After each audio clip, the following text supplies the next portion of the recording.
Hello friends, I am Dr. Deepak Garg. I am an orthopedic surgeon and today we will discuss about posterior approach to radius.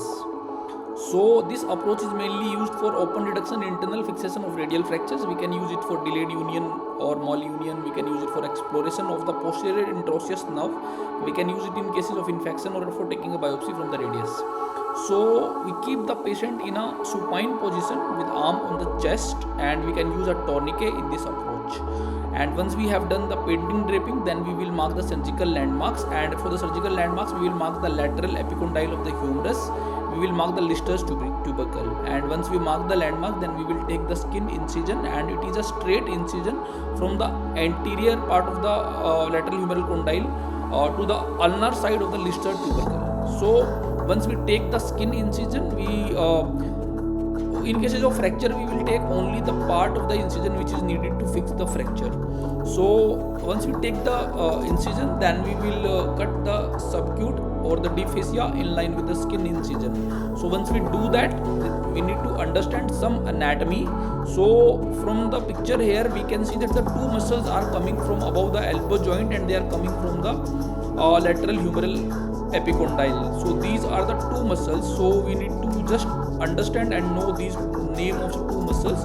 So we already know that the two muscles are brachioradialis and extensor carpi radialis longus. Now we need to identify this muscle. This muscle is coming from the common extensor origin, and this is the on the lateral side, and the name of this muscle is extensor carpi radialis brevis. So the another muscle coming from the common extensor origin, this is the extensor digitorum, and if we trace this muscle, this is a extensor carpi ulnaris muscle, and the another muscle from the common extensor origin is a anconius muscle. So we should know about this anatomy. Let's now trace the extensor digitorum muscle to the distal level, and then let's trace the extensor carpi radialis brevis muscle distally.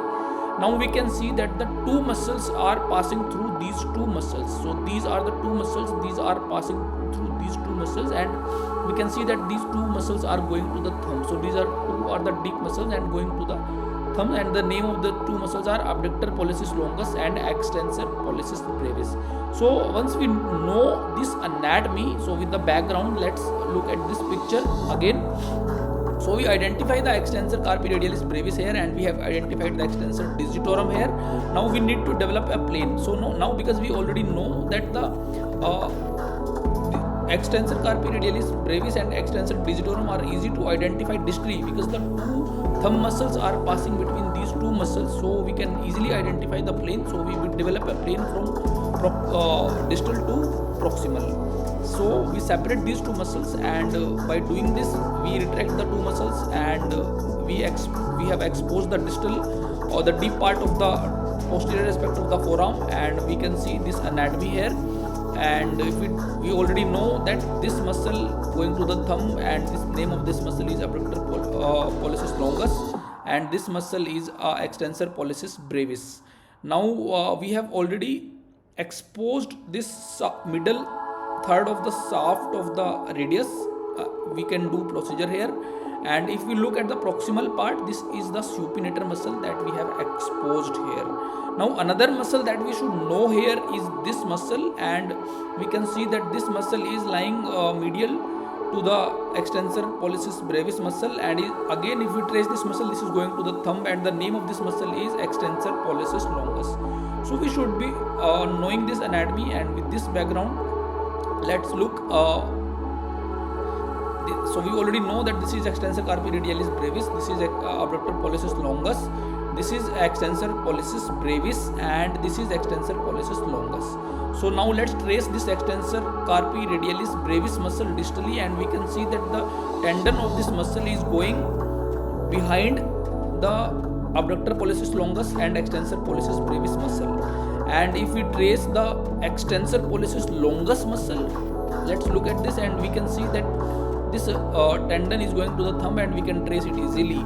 Now if we want to develop a plane between the extensor carpi radialis brevis and extensor pollicis longus, then we will have to lift abductor pollicis longus and extensor pollicis brevis off, and then we have to identify the tendon below these two muscles, extensor carpi radialis brevis, and then we develop a plane between extensor carpi radialis brevis and extensor pollicis longus, and by doing so we will be able to expose the lateral aspect of the radius, and we will be able to do procedure here. But these two tendons we cannot cut.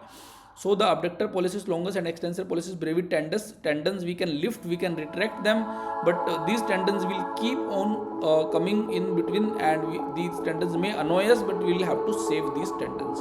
Now let's look at the proximal part. So just to understand the anatomy of the proximal part, this nerve is the radial nerve. So we already know that this is a radial nerve. Now this is dividing into two.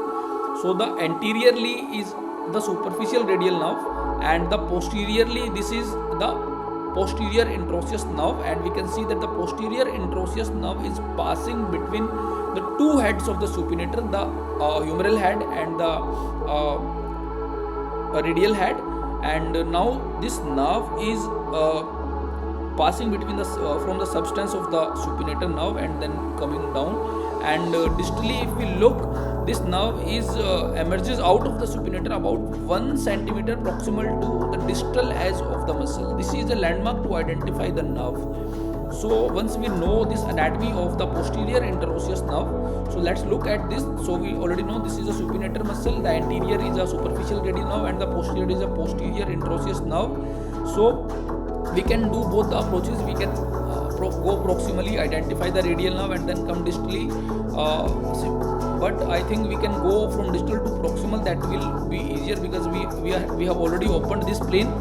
So we identify the posterior interosseous nerve 1 centimeter. We go above the supinator, the end of the supinator muscle. We try to feel with the finger, and then we identify the posterior interosseous nerve. We go proximally.